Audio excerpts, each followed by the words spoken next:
ही आमची शाळा 10वीचा 2010ची batch, 12वीची 2012ची batch. खऱ्या अर्थानं सांगायचा हेतू असाच आहे की शाळेत होतो त्यावेळेस असं वाटायचं की शाळा कॉलेज लाईफ खूप टफ आहे.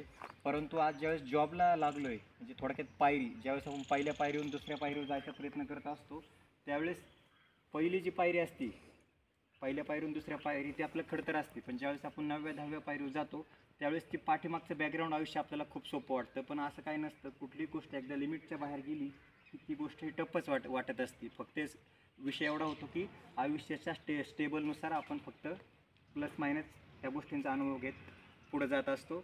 आणि सांगायचं तात्पर्य एवढंच की किती पण आयुष्यात खडतर प्रसंग आले, पण ज्यावेळेस आपण आपल्या शाळेसमोर येतो, जुन्या आठवणी ताज्या होतात, जुने मित्रमैत्रिणी असतील, शिक्षक वर्ग असेल, तर तो एक आयुष्याच्या शेवटच्या क्षणापर्यंत एक टॉनिकच असतं हे मला वाटतं. बोलण्यासारखं खूप आहे, शाळा कॉलेज काय असेल ते, पण कुठली गोष्ट एकदा निघून गेली ना, 10-5 वर्षाचा काळ लोटला ना, मग त्या गोष्टीविषयी आस्था निर्माण होती. हाच एक त्या भागला एक सांगायचा हेतू.